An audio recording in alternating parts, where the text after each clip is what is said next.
Okay, so we are in the final stages of the UBD design process. During the next few weeks, you will be completing stage 3, which is a summary of the learning plan.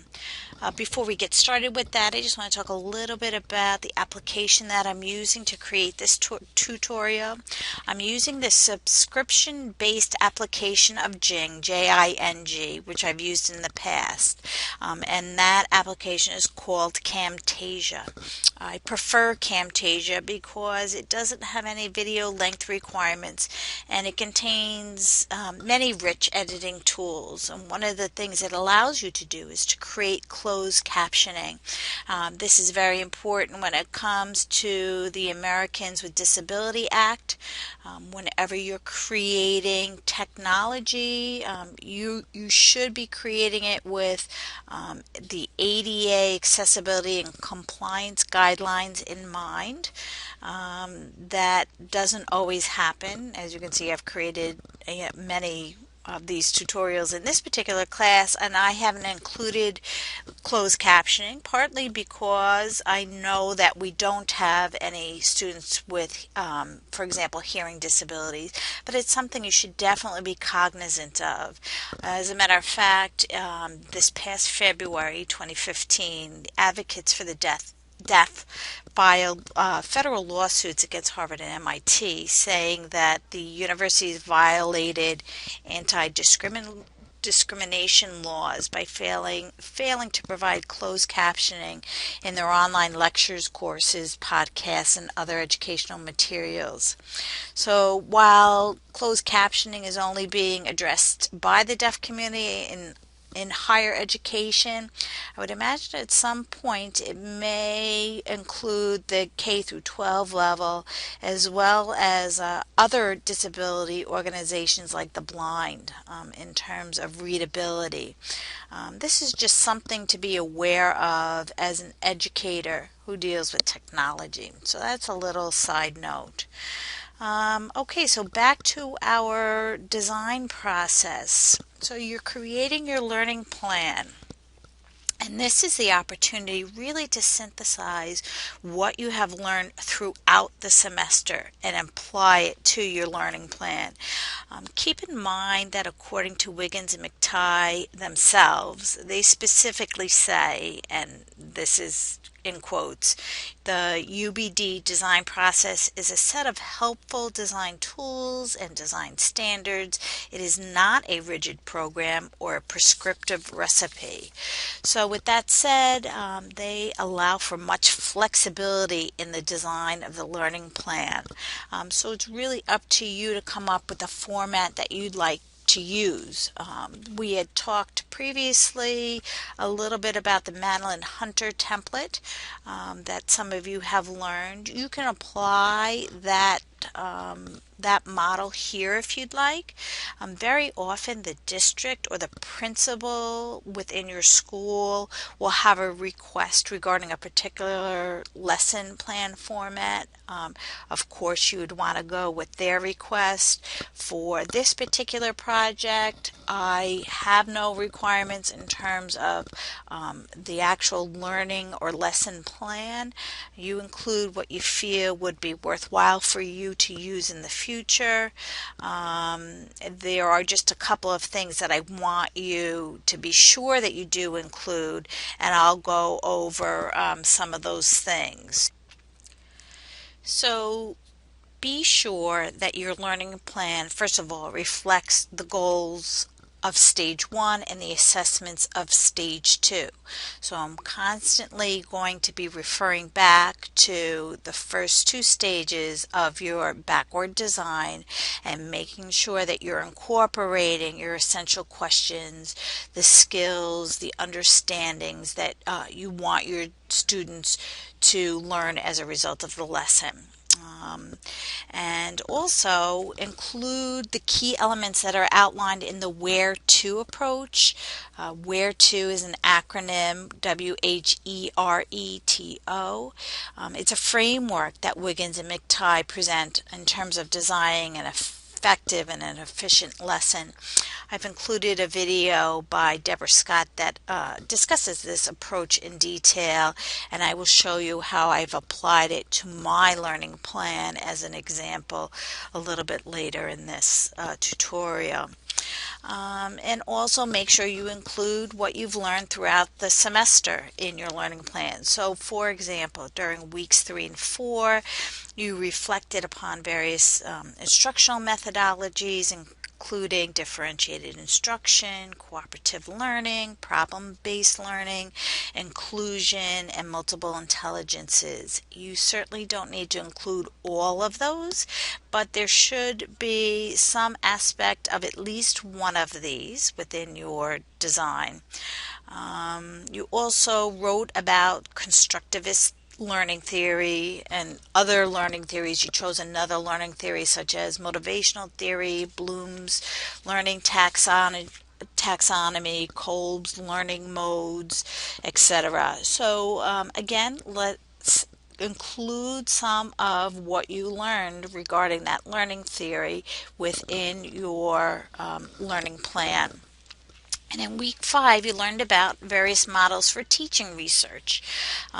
Some of you discussed Irving's 9-step model, the REACTS model, the iSearch, Kuhlthau's information search process, the Big 6, and you also outline 5 best practices for creating effective based research assignments. So you essentially should be able to take those 5 best practices and transfer them over into your learning plan.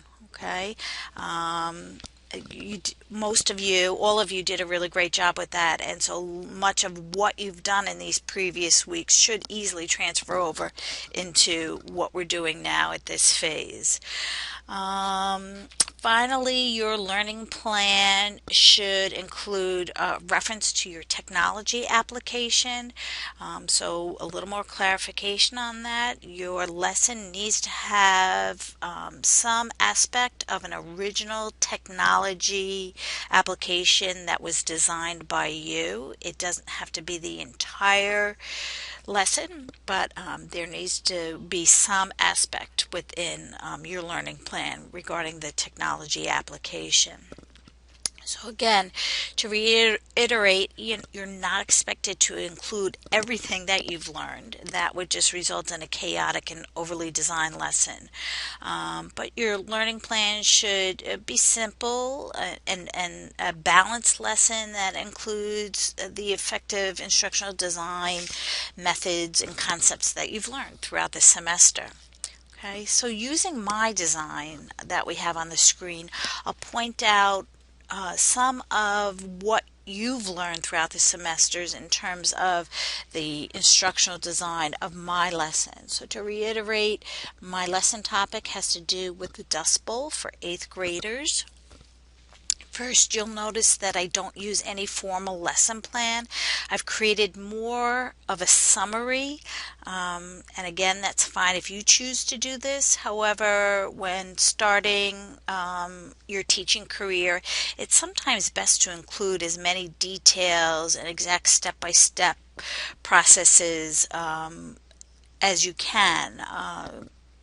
That includes a materials list, perhaps a teaching script. I mean, that's totally up to you. You don't have to do that, though, for this particular project, but it tends to be helpful when you're getting your feet wet in terms of actual teaching. Most likely, the more comfortable you become with your teaching, the less you'll need the script, unless it's required by the school.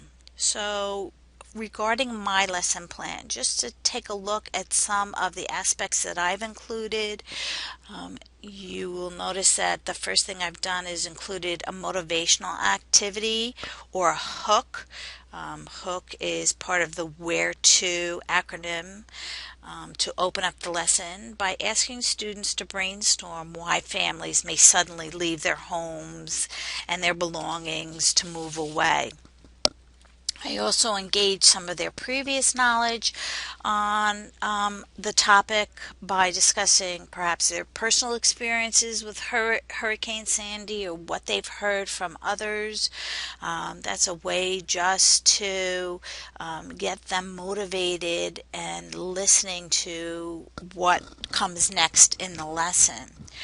You'll also notice when you read through the lesson that it takes a constructivist approach in a number of ways. One way is that I use a KWL chart to prompt students to formulate their own questions about the Dust Bowl. Okay, so this includes an inquiry type process, which is an aspect of constructivism.